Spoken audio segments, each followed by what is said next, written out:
नमस्कार साथियों, मैं आपका दोस्त लेखक मोटिवेशनल स्पीकर डॉक्टर उज्जवल पाटनी। रात के 11 बजे थे। 11 बजे अचानक घर की घंटी बजी। रवि चौंक गया, इतनी रात को कौन आया। दरवाजा खोल के घर के बाहर आया तो देखता है कि सामने एक वृद्ध सज्जन खड़े हैं और एक ऑटो पर आए हुए हाँफ रहे तेजी से। और उन सज्जन ने उनसे पूछा, बेटा आपका नाम?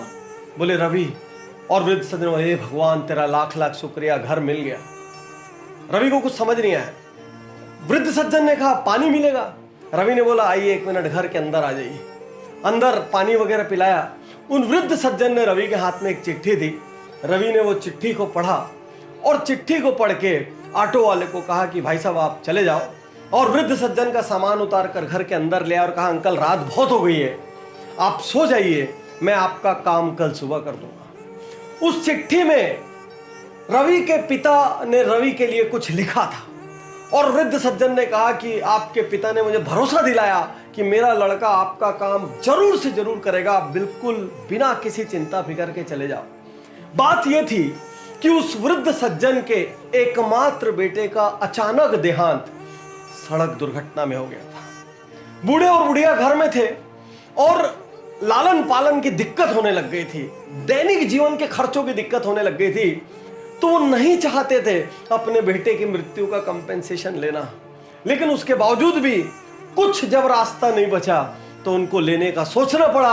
और जब सोचना पड़ा तो उनको पता चला एक कागज है, वो कागज दिल्ली में जाके उनको सर्टिफाई कराना पड़ेगा। वो सालों साल से वृद्ध सज्जन कभी अपने छोटे से गांव से निकले नहीं थे। दिल्ली उनके लिए बहुत डरावनी, बहुत बड़ी जगह थी। इतने में उनके पुराने मालिक, पुराने बॉस ने अपने बेटे के नाम से एक चिट्ठी बना के दी कि जाओ मेरा बेटा आपकी मदद करेगा। अगले दिन सुबह अंकल उठे, उनको बढ़िया नाश्ता वाश्ता कराया, अपनी गाड़ी में बैठाया। रवि ने छुट्टी ली। छुट्टी लेकर रवि वो ऑफिस में गया। सारी मेहनत मशक्कत करके वो डॉक्यूमेंट फाइनली निकाल लिया। डॉक्यूमेंट निकालने के बाद अंकल की बस की टिकट करा दी। टिकट के साथ मिठाई का एक डब्बा दिया और बस स्टैंड पर छोड़कर निकलने ही वाला था। इतने में वृद्ध सज्जन ने यूं हाथ जोड़कर कहा, रवि तुम्हारे पिता धन्य है कि उन्होंने तुम्हारी जैसी संतान को पैदा किया, और वो धन्य है क्योंकि उन्हें तुम्हारी जैसी संतान मिली। कुछ कहना चाहते हो कि आपके पिता से मैं मैसेज दे दूंगा उनको? मतलब कहना तो मुझे भी बहुत कुछ है, लेकिन यदि आपकी कोई बात पहुंचानी हो तो रवि जाते जाते कहता है, माफ कीजिएगा अंकल, आपसे एक बात कहना चाहता हूं। तो कहिए। बोले मैं रवि नहीं हूं। तो बेटा तुम्हारे मकान के बाहर तो रवि निवास लिखा था। हाँ वो मेरा रवि निवास है, मेरा नाम भी रवि है, लेकिन मैं वो रवि नहीं हूं जिसको आप ढूंढने आए थे। उन वृद्ध सज्जन को कुछ समझ नहीं आया। बोले अंकल जब आप रात को आए थे आप हाँफ रहे थे, लेकिन आपकी आंखों में उम्मीद थी कि उनका बेटा मदद करेगा। जब मैंने चिट्ठी पढ़ी तो मुझे मेरे पिता का ध्यान आ गया, जिनके लिए मैं जीवन भर कुछ नहीं कर पाया। और मैंने आपके वाले रवि को फोन किया।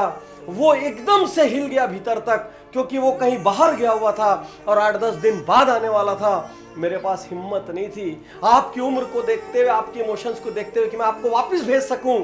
और मैंने निर्णय लिया कि मैं आपका ये काम करूंगा।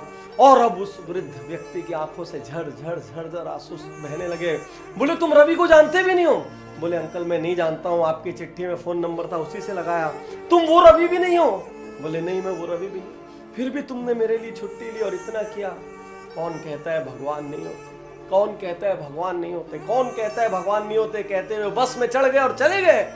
और रवि उस दिन अपने घर पहुंचा और उसको अपने जीवन की सबसे बड़ी, सबसे बढ़िया, सबसे बेहतरीन नींद आई। साथियों हर आदमी दुनिया में अपने रिश्तेदारों की मदद करता है, अपने दोस्तों की मदद करता है, अपने परिवार वालों की मदद करता है, अपने स्टाफ की मदद करता है। बस इतने में उसकी दुनिया खत्म हो जाती है। जो यहां तक भी नहीं करते, आपके लिए तो मैं क्या कहूं, आप तो उस भगवान के प्रति कृतज्ञ भी नहीं है जिसने आपको इस धरती में भेजा है और आपको इस लायक बनाया कि आप किसी के लिए कर सकते हैं।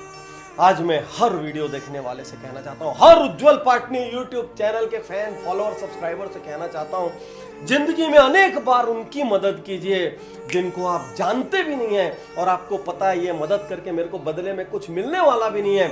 निस्वार्थ, निस्वार्थ सिर्फ इसलिए मदद करना क्योंकि आपको अपने जीवन में आंतरिक खुशी चाहिए। आपको उस ऊपर वाले को उत्तर देने के लिए अपनी लाइफ में, अपने सीवी में कुछ अवार्ड्स, कुछ क्रेडेंशियल्स चाहिए, इसलिए मदद करना। इसलिए मदद करना कि कल आप अपने बच्चों को कहानियां सुना सको, इसलिए मदद करना ताकि आप रात को आसानी से सो सको और आपको अपने इंसान के रूप में पैदा होने पर गर्व हो। याद रखना, ऊपर वाले ने हर किसी को मदद करने की काबिलियत भी नहीं दी।